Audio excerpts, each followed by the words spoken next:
Dear student, मैं अंकित आपके अपने चैनल पे आपका हार्दिक स्वागत करता हूं। जैसा कि हम सभी जानते हैं कि डीसी जनरेटर की सीरीज़ चल रही है, ठीक है। तो जिसने भी पुरानी वीडियोस ना देखी हो वो पहले पुरानी वीडियोस देखे, उसके बाद ये वाली वीडियो देखे, ठीक है। तो आज हम क्या पढ़ने वाले हैं इसमें, classification of DC generator, classification of DC generator. और मैं आपसे बोलना चाहूँगा कि मुझे कमेंट करके जरूर बताया करें कि आपको वीडियो कैसी लगी, ठीक है। इससे क्या होता है कि हम वीडियो बनाने के लिए और भी ज़्यादा मोटिवेट होते हैं, ठीक है। तो आप वीडियो पर कमेंट जरूर किया करो, जिससे हमें पता चल कि आपको वीडियो पसंद भी आ रही है या नहीं आ रही है, ठीक है। तो चलिए बिना टाइम वेस्ट किए हम अपने टॉपिक को स्टार्ट करते हैं, classification of DC generator, classification of DC generator. तो एक्साइटेशन के आधार पर जनरेटर कितने प्रकार के होते हैं, सबसे पहले हमें ये पता होना चाहिए। क्लासिफिकेशन का मतलब क्या होता है, वर्गीकरण। क्लासिफिकेशन का मतलब होता है वर्गीकरण। इसमें हम जानेंगे कि डीसी जनरेटर में को किस प्रकार से वर्गीकृत किया गया है, ठीक है। किस प्रकार से इसको डिवाइड किया गया है, कहाँ किस चीज़ की ज़रूरत होती है, कौन सी मोटर की कहाँ ज़रूरत होती है, कौन से जनरेटर की कहाँ ज़रूरत होती है, किस वाइंडिंग का यूज करते हैं, वाइंडिंग को कैसे कनेक्ट करते हैं, पैरेलल कनेक्ट करते हैं या सीरीज कनेक्ट करते हैं, ठीक है। इसमें वोल्टेज कैसे डेवलप होता है, ठीक है, ईएमएफ कैसे जनरेट होता है इसमें जनरेटर में, ठीक है। तो ये सारी चीज़ें हम जानने की कोशिश करेंगे। तो सबसे पहले इसमें हम देख लेते हैं कि होता क्या है। सबसे पहले एक्साइटेशन के आधार पर हम एक्साइटेशन के आधार पर जनरेटर दो प्रकार के होते हैं। एक्साइटेशन के आधार पर जनरेटर दो प्रकार के होते हैं, ठीक है। तो एक्साइटेशन के आधार पर ये पॉइंट लिख लीजिए, आपको आज मेरे साथ ही साथ लिखना है, ठीक है। तो पॉइंट बना के आप लिखते चलना जो मैं लिख रहा हूँ। तो सबसे पहले लिखिए एक्साइटेशन, एक्साइटेशन के आधार पर जनरेटर कितने प्रकार के होते हैं, दो प्रकार के होते हैं, ठीक है। एक्साइटेशन के आधार पर जनरेटर दो प्रकार के होते हैं। कौन कौन से होते हैं? एक्साइटेशन को हिंदी में हम बोलते हैं उत्तेजना, ठीक है। एक्साइटेशन के आधार पर जनरेटर दो प्रकार के होते हैं। सबसे पहला जनरेटर कौन सा होगा, सेपरेटली एक्साइटेड जनरेटर, और दूसरा जनरेटर क्या होगा, सेल्फ एक्साइटेड जनरेटर। तो सबसे पहले एक्साइटेशन के हिसाब से हम देखते हैं कि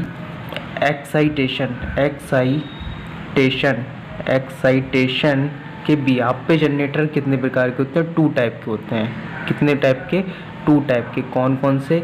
एक तो होता है हमारा सेपरेटली एक्साइटेड,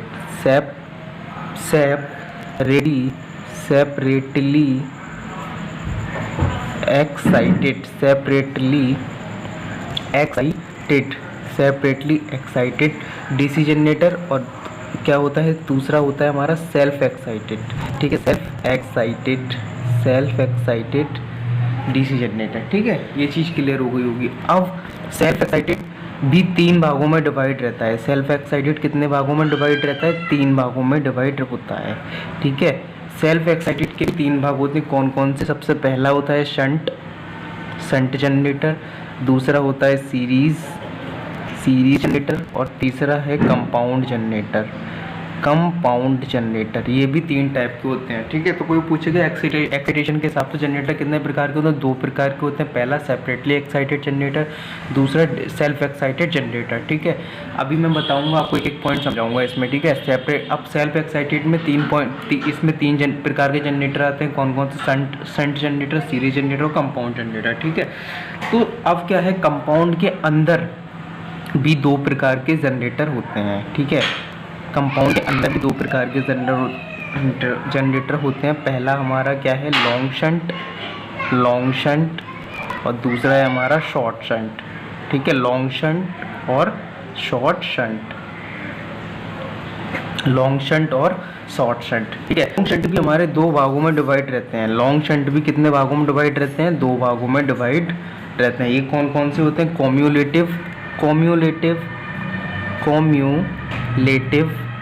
कम्यूलेटिव, और दूसरा होता है डिफरेंशियल, ठीक है। कम्यूलेटिव और दूसरा होता है डिफरेंशियल। इसी प्रकार शॉर्ट शंट में भी दो प्रकार के होते हैं, उसमें भी कम्यूलेटिव और डिफरेंशियल होता है, ठीक है।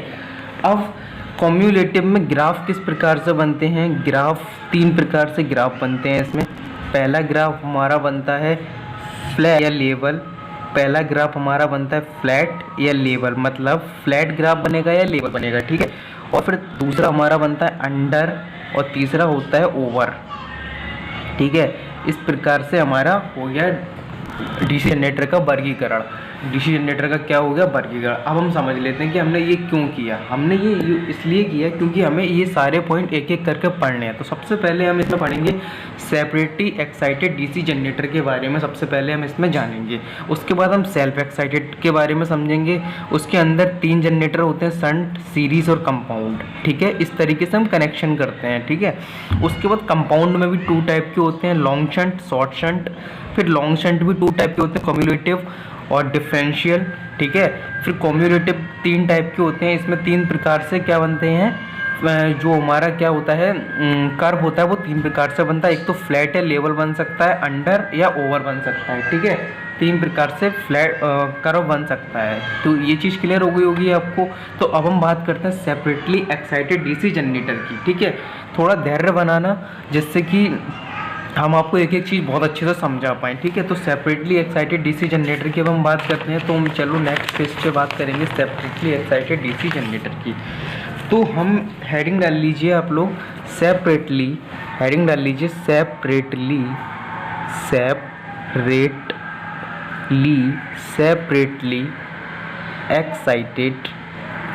सेपरेटली एक्साइटेड डीसी जनरेटर, ठीक है। Separately excited DC generator. सबसे पहले अब हमें ये समझना है इसमें कि सेपरेटली का मतलब क्या होता है, कि इसका नाम क्यों पड़ा सेपरेटली एक्साइटेड डीसी जनरेटर, ठीक है। हमें हर एक चीज़ पता होनी चाहिए कि एक्साइटेड क्यों लिखा है, डीसी क्यों लिखा है, जनरेटर क्यों लिखा है, सारी चीज़ें हमें पता होनी चाहिए, ठीक है।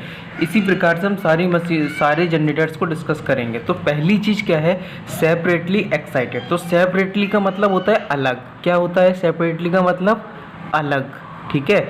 मतलब सेपरेटली का मतलब क्या होगा, अलग, जनरेटर से अलग, ठीक है। सेपरेटली एक्साइटेड डीसी जनरेटर, अभी बताऊंगा ऐसा क्यों हो रहा है। एक्साइटेड मतलब उत्तेजना, जिस तरीके से हम अपने जनरेटर को स्टार्ट कर रहे हैं इसलिए हमने क्या पढ़ा, एक्साइटेड, ठीक है। मतलब कौन सी, क्या हमने बैटरी से स्टार्ट किया, किससे स्टार्ट किया, इसलिए इसका नाम क्या पड़ा, एक्साइटेड। डीसी मतलब डायरेक्ट करंट, जनरेटर मतलब कुछ ना कुछ जनरेट करेगा। क्या जनरेट करेगा भाई, जनरेटर क्या वोल्टेज ही तो जनरेट करता है, जनरेटर वोल्टेज ही तो जनरेट करता है, मैकेनिकल एनर्जी को इलेक्ट्रिकल एनर्जी में कन्वर्ट करता है, ठीक है। तो इसलिए इसका ये नाम पड़ा सेपरेटली एक्साइटेड डीसी जनरेटर, ठीक है। तो ये चीज़ आपको क्लियर हो गई होगी। अब हम बात करते हैं कि सेपरेटली एक्साइटेड में होता क्या है। तो सबसे पहले देखिए हम फिगर बना देते हैं इसका। तो पहले हम बनाएंगे फील्ड वाइंडिंग। क्या बनाएंगे, फील्ड वाइंडिंग। देखिए हम ये सारी चीज़ें पहले पढ़ चुके हैं, मतलब नेक्स्ट जो पिछली क्लासेस मैंने ली हैं उसमें मैं आपको एक एक चीज़ बता चुका हूँ। कंस्ट्रक्शन में मैंने आपको सब कुछ बताया था। अगर आपने वो क्लास नहीं देखी तो आप देख लीजिए, ठीक है।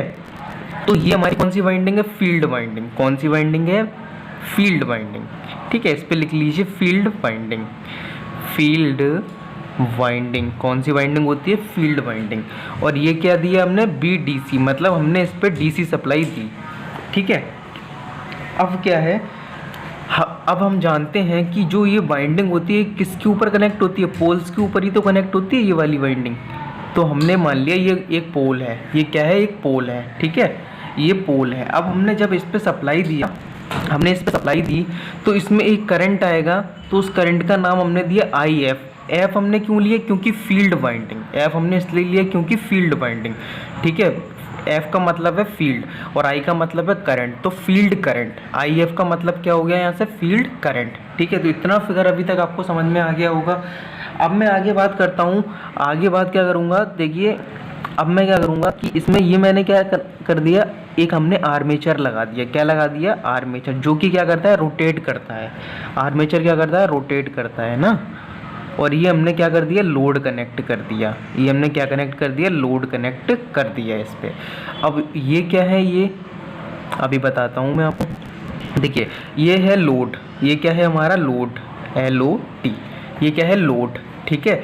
और ये हमारा क्या है, ये जो आप देख रहे हो ये चीज़, ये हमारे होते हैं ब्रशेस, ठीक है। और ये सर्कल सा दिखाई दे रहा है, ये है आर्मेचर, जो कि क्या करता है, रोटेट करता है, ठीक है। इसके अंदर क्या रखे रहते हैं, इसके अंदर कंडक्टर रखे रहते हैं। क्या रखे रहते हैं, कंडक्टर रखे थे, स्लॉट्स में कंडक्टर डिवाइड रहते हैं, ठीक है।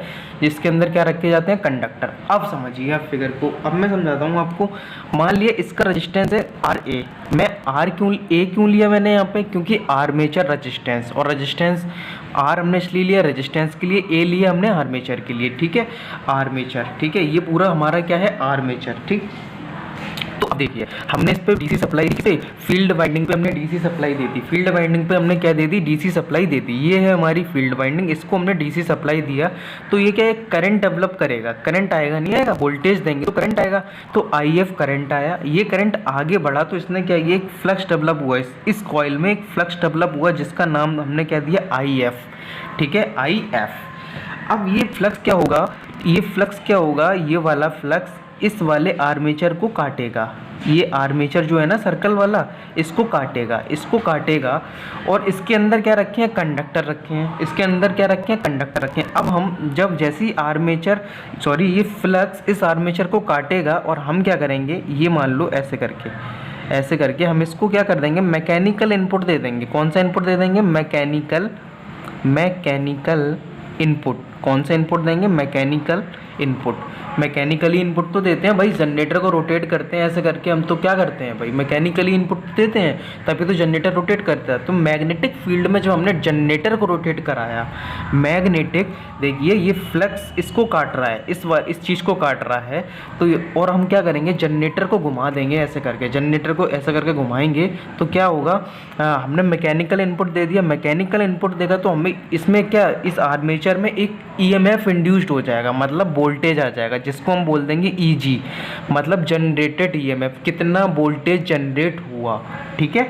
अब इसी में करंट कितना आएगा, IA। क्यों आएगा IA, IA का मतलब है आर्मेचर करंट, मतलब इस आर्मेचर में जो करंट आएगा उसको हमने बोला IA करंट, ठीक है।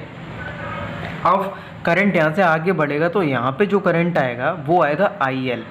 कौन सा करंट आएगा, IL करंट आएगा। क्यों, क्योंकि लोड पे जो करंट जाता है वो लाइन करंट होता है, ठीक है। तो इतनी चीज़ आपको क्लियर हो गई होगी, ठीक है। और ये हमारा लोड को हमने मान लिया RL, ठीक है, लोड को हमने क्या मान लिया, RL। तो आपको ये फिगर समझ में आ गया होगा, यहाँ से यहाँ तक जो भी वोल्टेज होगा, यहाँ से यहाँ तक जो भी वोल्टेज होगा वो कौन सा होगा, हमारा टर्मिनल वोल्टेज, टर्मिनल वोल्टेज। कौन सा वोल्टेज, टर्मिनल वोल्टेज, ठीक है। अब देखिए, अब इस बाइंडिंग में एक क्वेश्चन इंपॉर्टेंट होता है कि देखिए पहले हम इस बाइंडिंग में क्वेश्चन इंपॉर्टेंट है, ये हमेशा इलेक्ट्रिकली क्या रहते हैं, आइसोलेट रहते हैं, इलेक्ट्रिकली हमेशा क्या रहेंगे, अलग रहेंगे। देखिए अलग है ना, तभी तो इस जनरेटर का नाम पड़ा अलग, ये अलग है, ठीक है, सेपरेटली है। ये वाली जो हमने फील्ड बाइंडिंग दी ये सेपरेटली है। इस आर्मेचर पे सप्लाई किसके द्वारा पहुंच रही है, ये मैग्नेटिक फील्ड के द्वारा पहुंच रही है, ठीक है। तो ये क्या रहते हैं, इलेक्ट्रिकली आइसोलेट रहते हैं, इलेक्ट्रिकली आइसोलेट रहते हैं, मतलब इलेक्ट्रिकली इसमें कोई भी कनेक्शन नहीं होता है, इलेक्ट्रिकली ये कनेक्ट नहीं होते, ये मैग्नेट के द्वारा कनेक्ट होते हैं, मैग्नेटिकली कनेक्टेड होते हैं, ठीक है। तो ये चीज़ यहाँ से क्लियर हो गई होगी। तो ये क्वेश्चन पूछा जाता है आपका। तो अब हम इसके बारे में थोड़ी सी जानकारी ले लेते हैं। सबसे पहले हम एक इसका फॉर्मूला EMF इक्वेशन लिख लेते हैं, इसकी EMF इक्वेशन, ठीक है। इससे क्या निकलेगा, तो V बराबर, V है हमारा टर्मिनल वोल्टेज, EG क्या है हमारा, जनरेटेड EMF। कौन सा EMF, generated EMF, minus IaRa, और माइनस BCD, ठीक है। BCD क्या है, ब्रश कॉन्टैक्ट ड्रॉप, ये ब्रशेस है ना, इन ब्रशेस में कितना वोल्टेज ड्रॉप हो रहा है, ठीक है। ये ब्रशेस हैं, इनके अंदर कितना वोल्टेज जा रहा है इन सिर्फ ब्रशेस में, तो वो होता है ब्रश कॉन्टैक्ट ड्रॉप। तो मैं एक एक चीज़ लिख, और जो ब्रश कॉन्टैक्ट ड्रॉप होता है वो नियरली इक्वल होता है 0 के, मतलब इसकी वैल्यू बहुत ही ना के बराबर होती है, बिल्कुल 0 मान सकते हैं हम, ठीक है।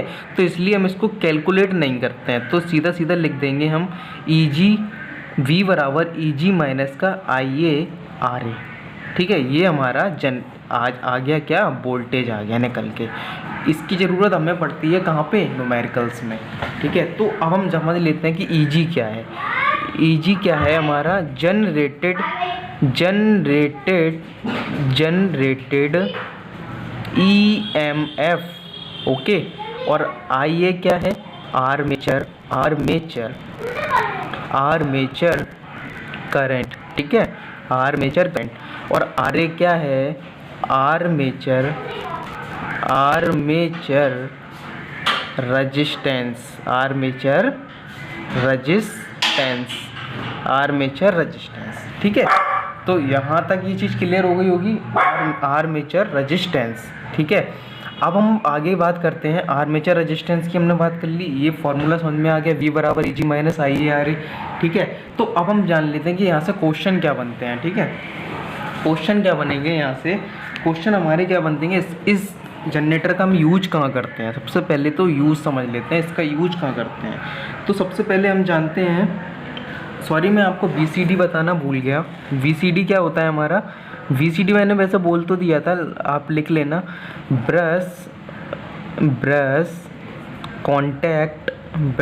कॉन्टैक्ट ड्रॉप, ठीक है। ये BCD का मतलब होता है, जो कि 0 के बराबर ही मान सकते हैं हम, ठीक है। अब देखिए इसका यूज कहाँ करते हैं, इसका यूज हम कहाँ करते हैं, इसका प्रयोग लिखते रहिए आप साथ में, इसका प्रयोग पावर प्लांट आई मीन जहाँ पे पावर बनती है, जहाँ वोल्टेज बनता है, में एक्साइटेशन में किया जाता है, ठीक है। एक्साइटेशन में किया जाता है, पहला पॉइंट आपका ये है, ठीक है। सेकंड पॉइंट, इसका प्रयोग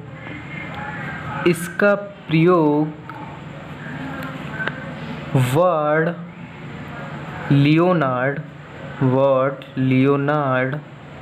ये एक मेथड होता है, जो कि मैं आपको बताऊंगा, ठीक है, बाद में बताऊंगा जब मैं आगे पढ़ाऊंगा। लियोनार्ड स्प्लिट कंट्रोल मेथड में किया जाता है, ठीक है। ये चीज़ आपको, ये दो चीज़ें क्लियर हो गई होंगी, ठीक है। और सबसे इम्पोर्टेंट चीज़ इसमें क्या है कि हम एक चीज़ और समझ लेते हैं, देखिए, क्योंकि ये सेपरेटली एक्साइटेड होता है, तो इसमें होता क्या है, जब ये सेपरेटली एक्साइटेड होता है तो होता क्या है इसमें कि इसमें लोड आप कितना भी कम ज़्यादा करो, इसमें कोई भी वेरिएशन नहीं होता है। इसमें कोई भी आप कितना भी आप वेरिएशन कर लो लोड में, लेकिन इसके जो एक्साइटेशन होता है उस पर कोई भी प्रभाव नहीं पड़ता है, ठीक है। इसका जो एक्साइटेशन होता है उस पर कोई भी प्रभाव नहीं पड़ता है, ठीक है। आप लोड को कम ज़्यादा कर सकते हो, लेकिन इस चीज़ पर कोई भी प्रभाव नहीं पड़ेगा, ठीक है। तो अब हम समझ लेते हैं कि एक्साइटेशन दिया किससे जाता है। पहले हम अगला पॉइंट लिखेंगे, लोड वेरिएशन से एक्साइटेशन पर कोई प्रभाव नहीं पड़ता है, ठीक है। अगला पॉइंट लिखिए, इसको हम एक्साइट किसके द्वारा करते हैं, बैटरी या डायनमो के द्वारा एक्साइट करते हैं, ठीक है। मतलब इसको स्टार्ट किसके द्वारा किया जाता है, या तो हम बैटरी लगाएंगे या डायनमो लगाएंगे, तो इसको स्टार्ट कर सकते हैं। देखिए हमने अभी भी इस पर जब फ्लक्स डेवलप कराया था, तो फ्लक्स डेवलप करवाया था हमने इस पर बैटरी के द्वारा फ्लक्स को डेवलप कराया था। देखिए बैटरी लगी है ना, तो वही चीज़ है, ओके। अब इसमें क्या है, एक इम्पॉर्टेंट पॉइंट और रह गया है, वो लिख लीजिए इसमें, फील्ड वाइंडिंग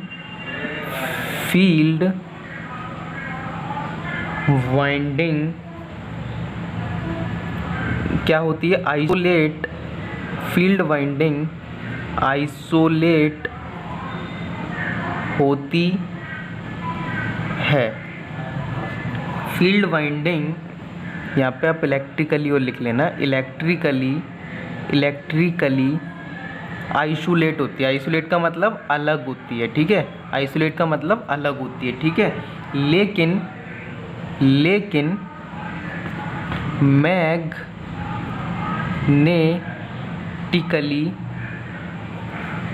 कनेक्ट होती है। ठीक है, मैग्नेटिकली कनेक्ट होती है। ठीक है, तो ये थी आपकी सेपरेटली एक्साइटेड डीसी जनरेटर की, कैसे ये वर्क करता है और कहाँ कहाँ इसका यूज किया जाता है। तो जो इम्पोर्टेंट पॉइंट है वो मैं आपको बस समझा देता हूँ यहाँ पे। देखिए, आपको मैंने फिगर बिल्कुल बारीकी से समझा दिया है, अब आपको इसमें कोई भी समस्या नहीं आएगी। ठीक है, क्लासिफिकेशन भी मैंने आपको समझा दिया है। ठीक है, अब हम इसमें एक चीज़ बता देते हैं आपको कि इसका प्रयोग पावर प्लांट में किसके लिए किया जाता है, एक्साइटेशन के लिए किया जाता है। वर्ल्ड स्प्लिट कंट्रोल मेथड में भी इसका यूज करते हैं हम लोग। ठीक है, फील्ड वाइंडिंग इसकी कैसी रहती है, इलेक्ट्रिकली आइसोलेट रहती है। फील्ड वाइंडिंग इसकी इलेक्ट्रिकली आइसोलेट रहती है। ठीक है, लेकिन मैग्नेटिकली कनेक्टेड होती है। देख लीजिए, इलेक्ट्रिकली आइसोलेट है लेकिन मैग्नेटिकली कनेक्टेड है। ओके, तो आई होप कि आपको यहाँ तक पूरा समझ में आ गया होगा।